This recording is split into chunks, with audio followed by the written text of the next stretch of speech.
Punk Podcast, episode 30 with Olga and Colin. We're here.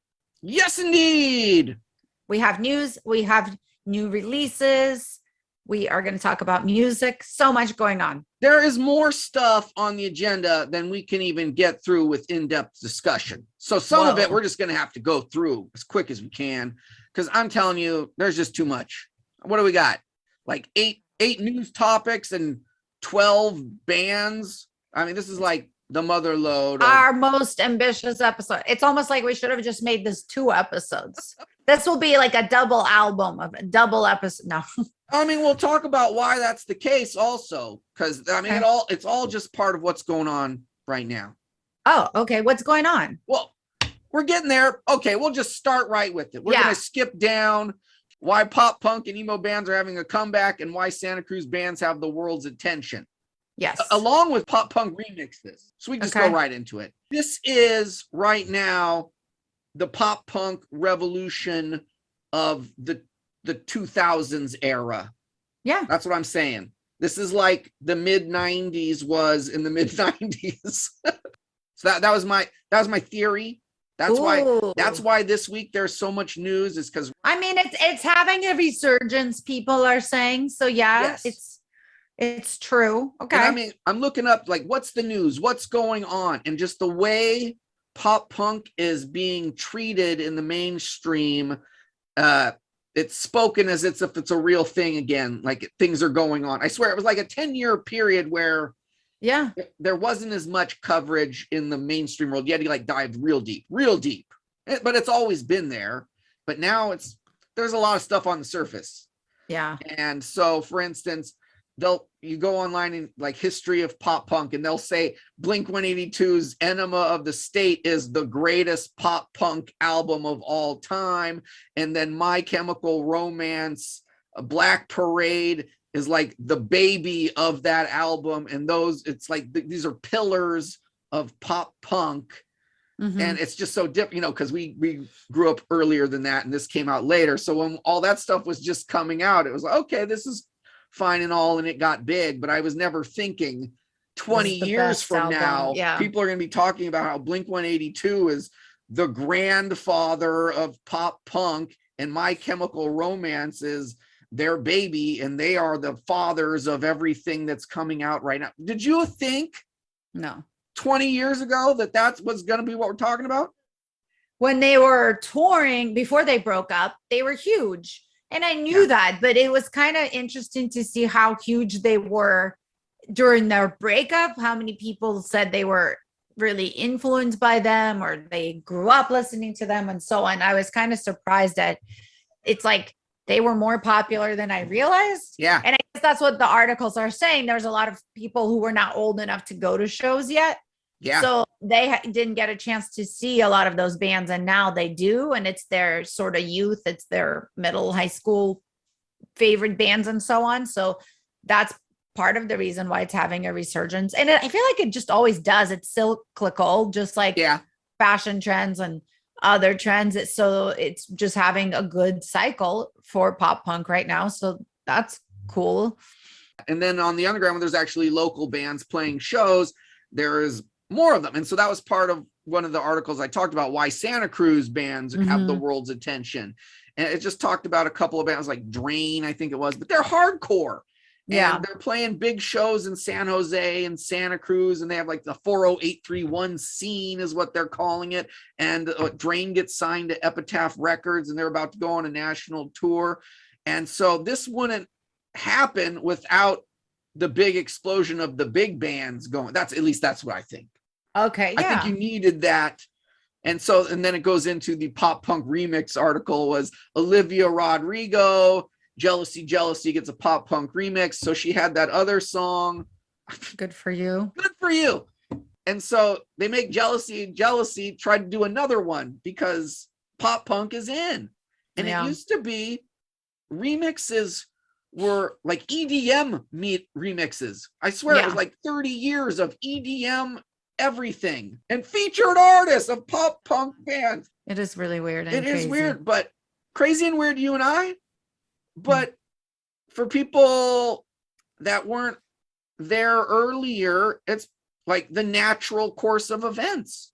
And I guess it's yeah, and I guess that's what the other types of music that is popular right now. So it is more accessible if it's doing remixes, if other popular genres are doing features and remixes. Yeah. So I don't think it's gonna last that long. the pop punk research. I mean, how long could it last?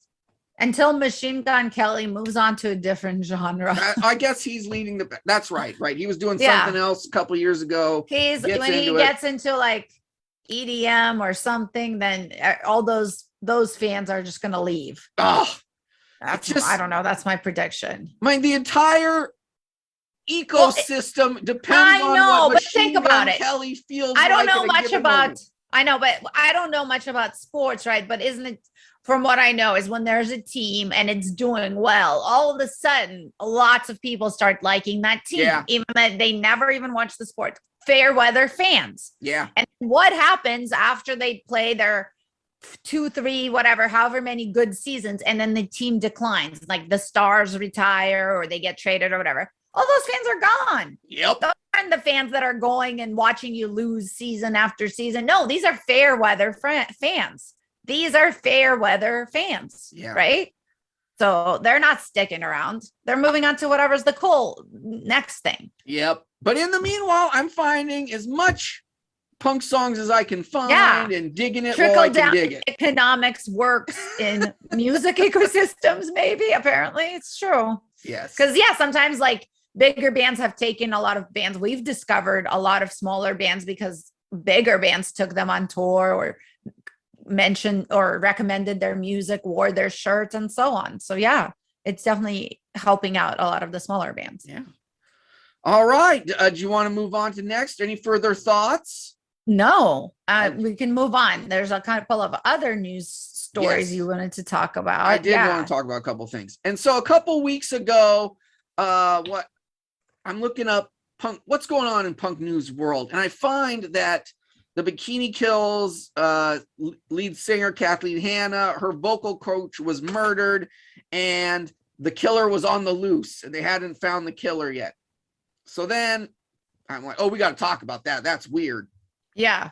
And then it just happens that the other day they caught the killer. Oh, wow. So Barbara Mayer Goostern, she's the vocal coach of many artists, including Idina Menzel, apparently, and Kathleen Hanna. Weird to put them in the same sense. She's a senior citizen, old lady. She's just walking down the street, and it turns out a 26-year-old lady, well, I have to say allegedly, just pushed her off to the side of the road or the sidewalk. So then Barbara Mayer Goostern hits her head when she lands, and she just starts bleeding, and they have to take her to the hospital.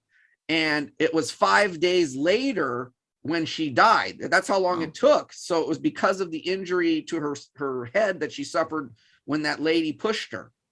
So the lady, allegedly Lauren Pazienza, she's 26. She was just walking down the street, she didn't even know who the lady was, just didn't like her for whatever reason. And there's a couple of rumors. The one rumor is she didn't like that Barbara Goostern was a rich lady or an above. Oh, look at this rich bitch. I'm going to toss her.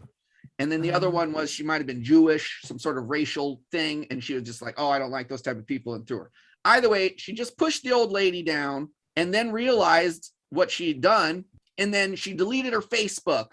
She was engaged to get married. She took off her wedding registry. She deleted all social media, and she hid. So she was hiding for a couple of weeks, but they caught her face on security camera footage. And so then this happened in New York. And so they were just spreading pictures of this lady, who is the murderer? Do you know this lady? And they caught her. Crazy story. The top suspect, how I could say. At the time when I first heard about it, it was like, are they ever going to find this? Yeah. Suspect? So, woof. It's so crazy. Yeah. And they're the lady, apparently they're doing what's the one? Oh, when you plead insanity, that kind of thing. Oh, okay. The lady has mental problems, and that's why she shouldn't go to jail, even though she murdered this lady. I don't know about that. Anyway, that was the story I wanted to mention. I've mentioned it. And totally unrelated, but related more to what we were talking about just earlier a minute ago. Sum 41, they're going to put out a double album, pop punk and metal. Yeah. And they say it's going to go harken back to their early era where it was like all killer, no filler, and the Fat Lip second album. I can't remember the name of that. Yeah, I feel like one of them is always wearing like metal shirts when I've seen videos of them and stuff. So yeah, that is definitely they've always been influenced by metal. It was shoot, I can't remember his name, but Brown Sound, he was the lead guitar player, and then Derek Whibley, he's the lead singer, and both of them were into metal, and they did some like Judas Priest covers back in the day. And then Brown Sound left the band and they ditched their old sound. They didn't ditch it completely, but it kind of veered further and further away from the pop punk stuff that they had going on. Then Sum 41 was a 3-piece for quite some time, and then Derek Whibley got married to Avril Lavigne, and then he had a drug addiction problem, and now I think Brown Sound rejoined the band, or at least for a while he did, and they put out another album, but now this one's gonna be the big double album. Now, at the time, you know a lot about a band you don't really listen to. This is the thing. This is okay. This it all ties together, full circle. When Sum 41 first came out, didn't care. Their first 2 albums, I just like, I don't care. This stuff lame, whatever. It's like bad NoFX. It's like all the bad stuff about NoFX and none of the good stuff, but it sounds like it, right? So I just didn't really pay attention. Now it's, 20 years later, and I'm looking for punk to listen to, and then I come across Sum 41 double album, and then now I'm interested. Why is that? Why is it 20 years later? That's why it's having a resurgence right now. There you go. I never listened to them. I have one of their songs on one of my playlists. Why? I don't know. Yes, that's what it's weird. It's a mystery. I don't know. A band that I don't even like 20 years ago is now something I'm like, I'm gonna check that out when it comes because maybe it's like we would rather listen to the music that we were like not into but back then than listen to whatever is popular right now. Yes, I think that's it, because I'm like, I would still rather if my choices are listening to Sum 41 or Machine Gun Kelly. Am I a huge Sum 41 fan? No, but would I rather listen to Sum 41 than Machine Gun Kelly any day? See, that's what I'm saying. I'm like, a bad Sum 41 is still more exciting to me than Machine Gun Kelly. Exactly. So I think that's what it is. Maybe we uncovered our own, we answered our own questions. Yes, that was the whole thing. Yeah. Do I expect it to be good, or do I think I'm going to like it? That's another question. And I think the answer is no to both of those. But I'm still looking forward to it. We'll still go see the tour, and it's like Weezer now.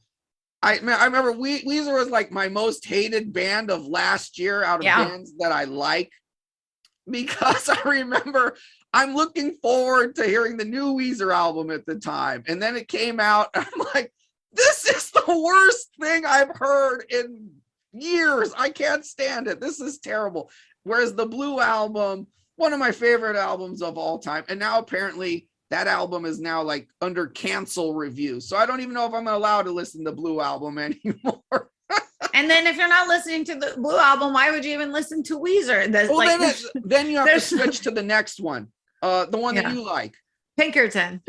However, I think Pinkerton is just as problematic lyrically as the Blue album anyway. So there's not a lot of options. So then your options are listening to Beverly Hills. Oh God, just shoot. I got my hash pipe. It's like bad. It's a big thing. Weezer, which Weezer album you like determines a lot about who you are, apparently. Ooh, that is a good icebreaker. When we have icebreakers at work or whatever, I'm gonna be like, what's your favorite Weezer album? You should, because there's only 2 acceptable answers. There are only 2 acceptable answers. And then ready to move on from the I am always ready to move on. Yes.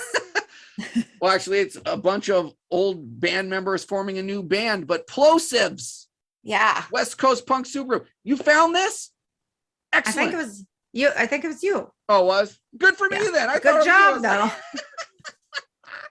Anyway, Plosivs includes members of Rocket from the Crypt, Pinback, and Adam Willard, drum player Like a extraordinaire. super group. So I go check it out online. I think my expectations were way too high for one. Oh, okay. However, it does kind of sound like Hot Snakes. Yeah. Because it, it has members of Rocket from the Crypt, singer, guitar player, John Reese. But here's the thing. Its album is like a mature Hot Snakes, slightly muted Hot Snakes. Like they turned down the guitar and they made it less lo-fi, or like less fuzzy, a little more sheen, but it's not like a sheeny album. Don't get me wrong. It's not high production, slick anything. I just mean it seems kind of muted with a similar vibe. So I think of like a muted Hot Snakes, but the singer, totally different vocal. Don't even get me started. The okay, vocalist, there is a preview of a song on the link that you found, but I actually had a completely different expectation going in, because I was thinking, oh, a super group, basically, that's never good. It's always like you super groups, very often they take the most really talented people, but then they come up with that's when they use their B material a lot of times. You're right. I feel like that's not as good for their full-time band. So sometimes it's a hit or miss. It's either really good or like bad. And so I was expecting it to be super mellow and just like stuff they would never use in their primary bands. And so I was actually pleasantly surprised. I was like, oh, okay, this one still rocks. So it has some energy. So see, I guess expectations are everything. I agree completely. And I think of it very similar to Riverboat Gamblers and Dracula's as Plosivs to Hot Snakes. Okay. I could see that. Yeah. So, and I like all Dracula's is a little more like experimental. It's a little bit more of their weirder stuff. It's not like as straightforward punk. It's not as fast and energetic. It's not like it's slow, but it's a different format. Yeah. And I do still like it. However, the Hot Snakes singer is so good. That's one of my favorite singers, probably of all time. He's just really good. And so because he's not the singer of this band, it's just automatically, I can't like it the same. It's going to have to grow on me a little to get used to. But the singer is still the same singer as in Rocket from the Crypt. So it's just because it's not the Hot Snakes singer. It's still same guy from Rocket from the Crypt. I like Rocket from the Crypt. I just don't like him as much as I like Hot Snakes. I mean, they got a lot of the same band members and stuff. So, but yeah, they are actually playing in San Francisco in a week or something like that. So, I don't think if I could make that show, I would definitely go. I don't know what's going on, but TBD, nevertheless, check them out. Plosivs.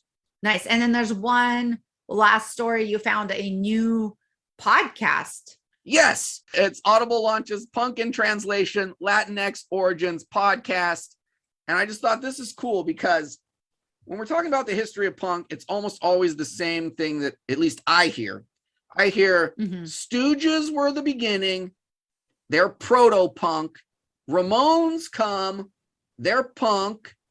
And then Sex Pistols, they're in England. They gain global recognition, and then West Coast starts, and then hardcore begins, and then you got freaking Black Flag, and then you move into NoFX, and then you move into Green. That's it. That's the story, right? I mean, that's how I heard it. And so now you realize that the history that is just based on what someone decided was history at the time. It doesn't actually mean that that's accurate. So for instance, I'm thinking Stooges, Ramones, but like in Detroit, in the same spot as the Stooges and the MC5, there's also this band called Death, for black dudes. They are not even mentioned. Doesn't even matter. And so like, they don't even get any credit, right? So I don't know anything about it. And so you just skip them as if they didn't exist. And so that's what I'm getting at is there's so much stuff that's missed.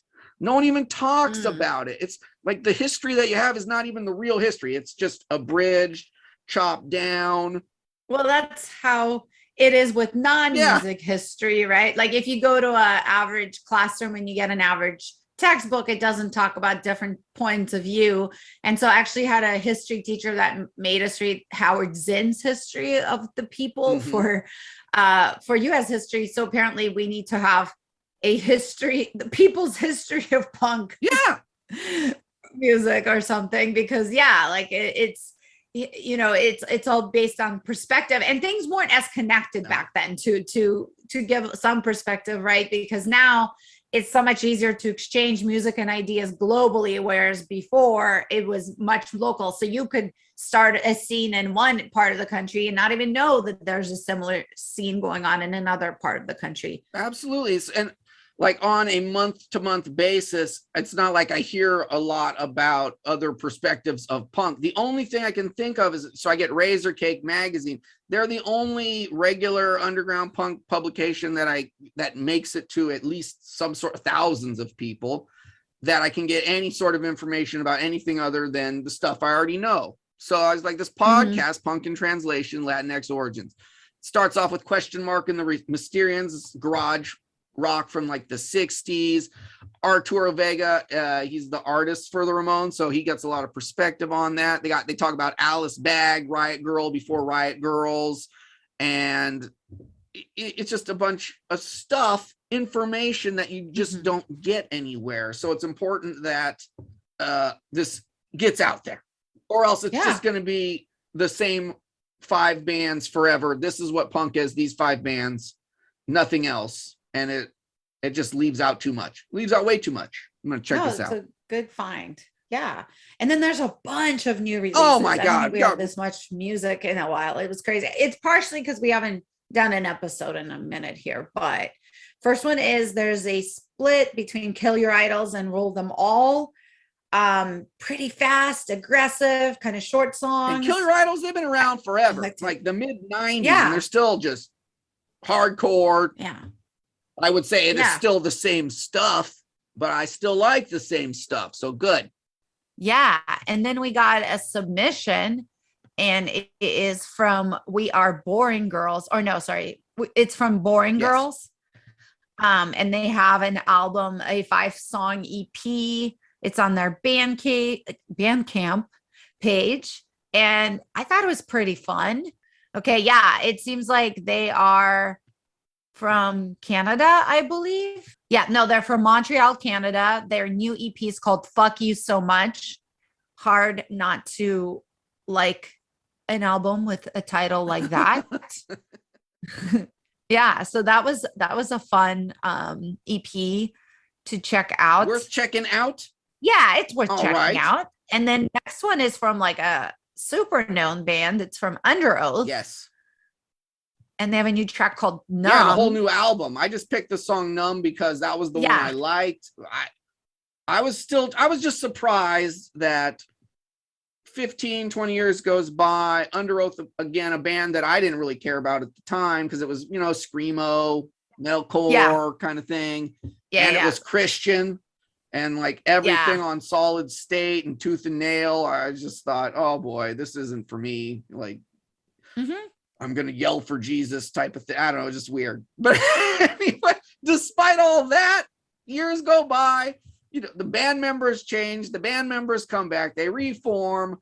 Yeah. And then they put out this album. I'm not even expecting anything. And I'm like, hey, you know what? No, this is good. Despite all those earlier concerns I had, whatever. Yeah. When it comes down to it, it's the music or whatever for screamo / metalcore. Hey, I liked it. It was fine. So yeah. I like the song. It was also surprising. I haven't listened to them in a while. I think they had like probably several albums I haven't listened to at this point, but I thought it was it's like it sounded a little bit electronic. Yeah, they had a lot going on. And it doesn't sound like it's not what they used to sound like. It's definitely some experimental, some electronic. It's more I don't know. I'm thinking it's more influenced by like The Refused or something rather than like screamo of early. Oh yeah, and I think that's why I might have liked it more now than I did back then. It was also structured.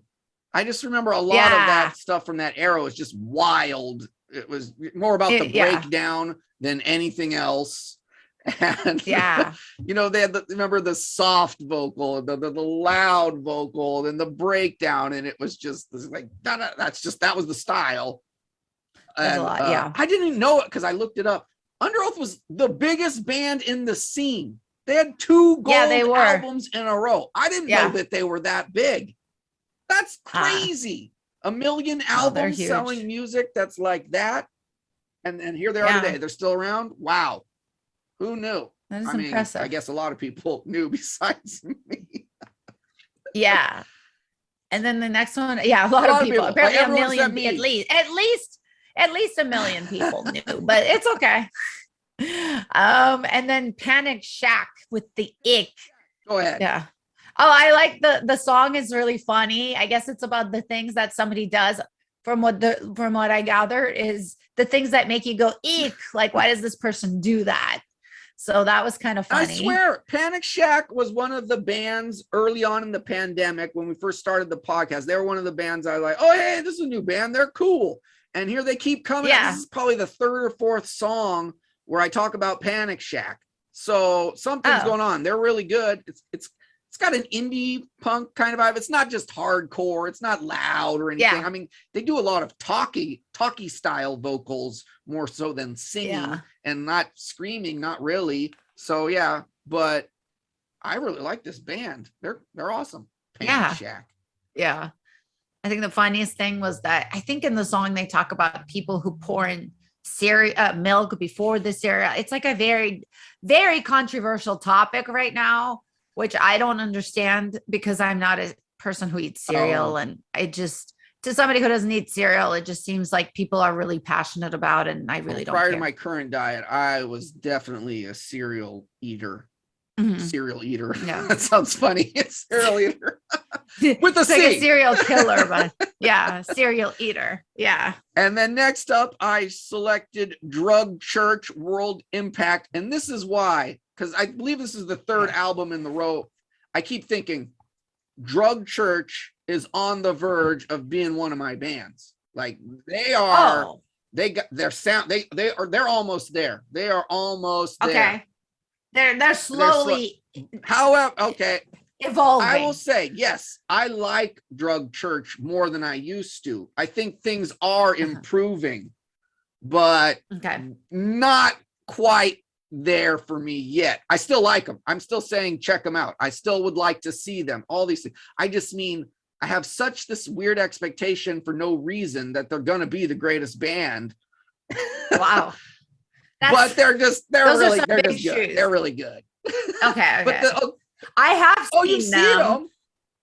I have, because they toured with Thrice, I believe, and that's my favorite band. So of course I've seen them. But yeah, I thought the song was like more aggressive than what I remember. But it's also like when you don't know band and you're just waiting for your favorite band to play, it's kind of not the time I have the most open mind to music. I am not. One of the times I am most closed-minded. This is what I'm talking about.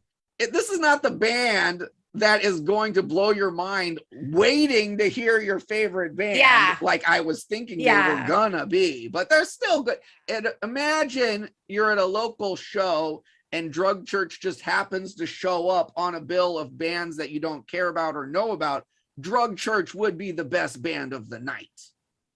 Yeah, for sure. And they have like a grunge punk sound. That's guys, it's dirty, but I think the guitars are down tuned. So it's just got this like low pitch sound, and the singer's kind of got a growl about him while still you can still kind of hear what he's saying. So I just like, you guys are so close, but I still like it. And you're right. It's aggressive. It's loud. They got a grunge vibe in there. And I don't know if it was just the album I saw them on. And plus bands tend to cater when they have song choices, they cater to what the tour kind of sounds like if you have kind of multiple different sounds. So that makes sense too. But yeah, I was like, wow, that was way better than I remember. But again, I wasn't like, super open-minded to be discovering bands right now when I heard them. And then Hot Water Music, like Underoath, rising from the grave, so to speak, putting out another one. Yeah, I was like, I didn't know they're still making new stuff. The water is still boiling. It's still hot. It's still good. It's still hot. It sounds they're still consistent. Like I heard the track and I was like, yeah, that sounds like hot water music. They didn't do anything completely different and crazy. It's like, no, if you like them, you're gonna like it. If you didn't get into them, you might not like it. But yeah, it's consistent. There's nothing, and in a good way. Like it's consistent in a good way. And hot water music, I swear, we've been listening to hot water music for like 20 years or so, again, just like everything. And I always like it. And I always think they're going to be like the greatest. And then I'm so close, you know, again, I was like, just like Drug Church, I think hot water music. Hey, good band. If they're on the bill, I'm excited. I'm happy. There's a band I can go watch that I like. But if they are the attraction, I'm going to be like, meh, I don't know. But I really like it's just that I have such unrealistic expectations, and I don't know why that is. There's no reason, but I just have. I guess for me, see, I thought it was good because I usually I've seen the singer doing solo stuff a couple times, and I'm like, no, hot water music is so much. I want more what I'm into than his solo stuff. That he comes and goes. Just a little bit. Chuck Reagan. It's mellow. It's mellow. Yeah. So I think he left the band for a while and he came back. I think so. But that was the thing. He's one of that singer songwriter earnestness, heart on my sleeve type lyrics, and that to me is always a downer. Why is that? I don't understand. You would think that you're playing in a rock and roll band and you have more serious lyrics of more emotional heft and substance, and here I am like, no.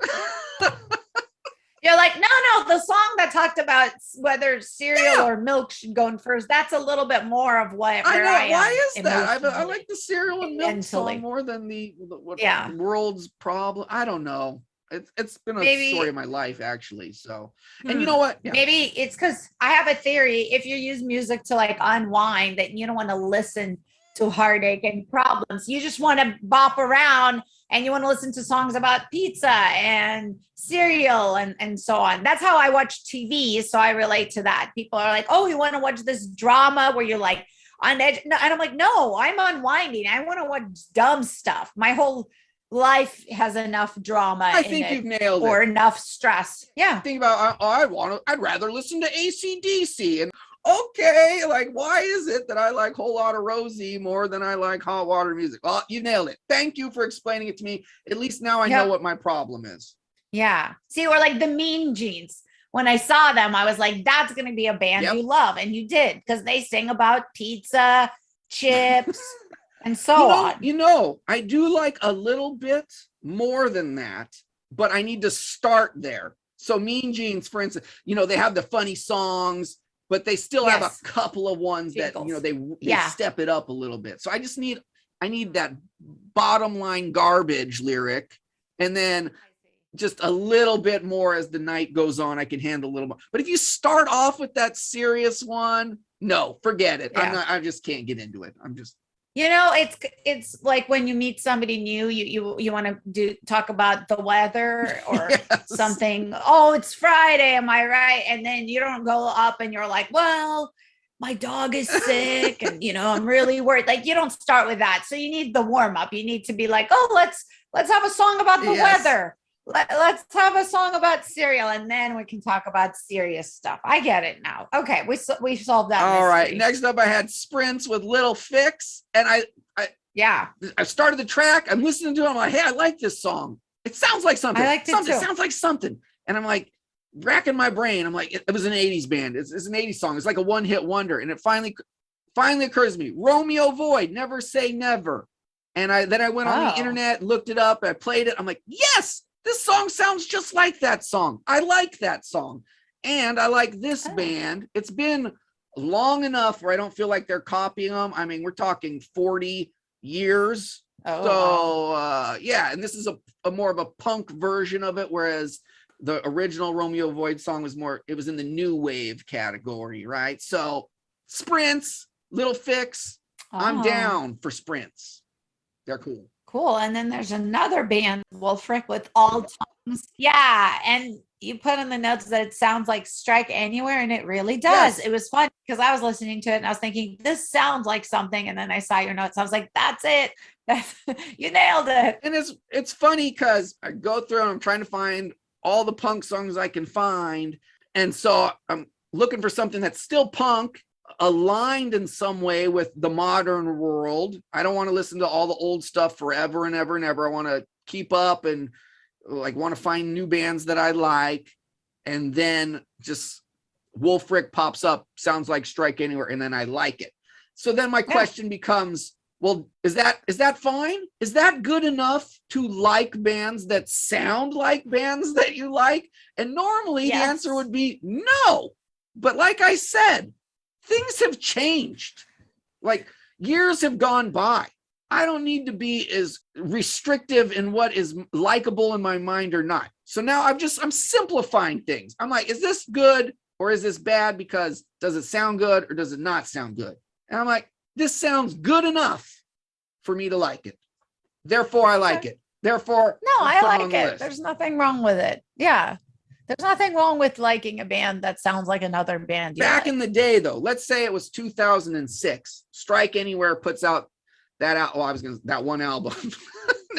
Anyway, Sedition. Strike Anywhere has a song called Sedition. That's probably my favorite Strike Anywhere song. If I put that on in 2006 and then played Wolfrik right afterward, I would say, not as good as Strike Anywhere. But now it's been so long that I'm totally fine with a band sounding like Strike Anywhere. I'm happy for it. Isn't that weird how things just change? I guess so. Context is everything. Yeah. Timing is everything, they say. See? And then I was wrapping it up on the new music with Bloods, doing a split with, well, not a split, a guest vocal, so to speak, with Laura Jane Grace with I Like You. Yeah. And it just makes me want to hear Against Me more than anything in the world. Laura Jane Grace put out a solo album last year. I remember one of the songs was really good. Yeah. Laura Jane Grace is doing solo acoustic tours. Saw Laura Jane Grace at Punk Rock Bowling. Laura Jane Grace is singing with the Bloods. But all this is doing is just making me want more Against Me. I don't know about you. It's time. It is time. It's time. The time is now, and we are ready. I don't know what the deal is. Yeah. I haven't looked into it or anything. I don't know. Like that. Yeah. I would also like to hear some more Against Me. You know, Against Me, it's a funny one. You got me into Against Me in the first place, way back when. I believe it was the one that came right after Axl Rose.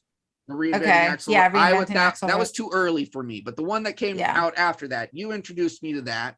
I'm like, I was really into them. And I'm like, this band's good. And I remember we went to Bottom of the Hill and we seen them like a bazillion times, right? And I was like, they're good.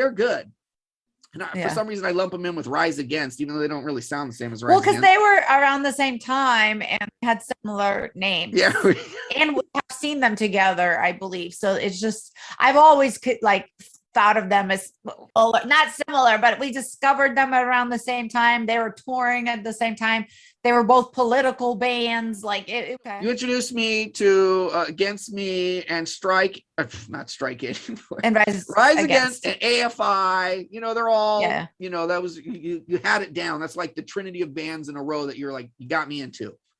Oh. But I liked, at the time, I liked Rise Against more than I liked Against Me. And that's how it was for quite some time, other than this one period where I was not happy with Rise Against, but I'm over that now.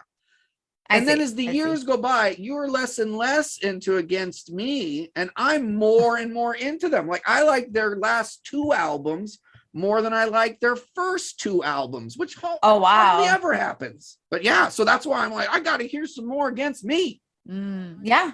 But the song I Like You is a little bit more poppy than either Against Me or Laura Jane Grace solo stuff. Yeah. But it's like energetic. I mean, it's kind of, it's not similar to either of them, but it stands on its own. It's catchy. It's poppy.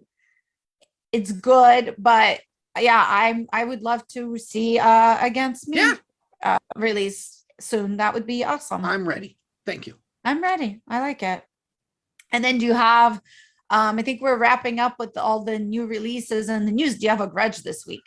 Oh, grudge. Yeah. Well, why don't you go first and I'll think about something, because I'm not sure if I do. My grudge is sometimes when you buy something nicer, then you have to take better care of it. And it's just kind of annoying to me because on one hand, you want to take care of all your things and you want to take care of your nicer things. But then when you're buying something and you thought, oh, this is a more quality thing, but now you have to baby it. So then I'm wondering, is it more of a quality thing or is it just going to last longer because now I have to baby it? Like I recently bought new towels and some socks and they're both like, well, don't wash them in hot, wash them in cold. And I'm like, what? For socks and towels? And now it's just, it had to change how I'm doing laundry altogether. And I have to be mindful about pulling these towels out and so on. And it's kind of annoying because I thought, oh, these are quality. So they should be, I didn't think that I needed to baby them constantly. Yes. And so that's kind of annoying. That reminds me of middle school. And I had a friend named Mark and I went over to Mark's house to do a school project. His house was immaculate. It's not his house. It was, his parents' house, his obviously. Parents. Yeah. I walk into the house and it was the cleanest house I'd ever seen. And I walk in the front door and they're like, oh, you got to take off your shoes. We just got a carpet. And then I look and the carpet is white. It is immaculate white carpet. This goes along with what you're saying, because you have the nicest carpet ever built. It's the cleanest thing ever. You have a wonderfully clean couch, blah, blah, blah. But you walk in the house, you can't even wear your shoes. And I think this is the first time that had happened to me. That's why. And then you can't sit on the couch. You have to sit on it with your feet on the ground. You're not allowed to put your feet on the couch. So you can't even be comfortable. And at this point, at age 12, I realized I don't want to live that way. So taking care of nice things is not worth it to me. I'd say no. I don't even know if it's a grudge because I just made up my mind already. I'm not going to do it. It's all right. Well, yes. Thank you for listening. We are done with this episode. You can follow us on Instagram, Almost Punk. You can email us your music or your grudges at almostpunkpod@gmail.com.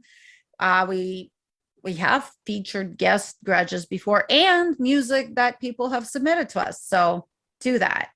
All right. Over and out.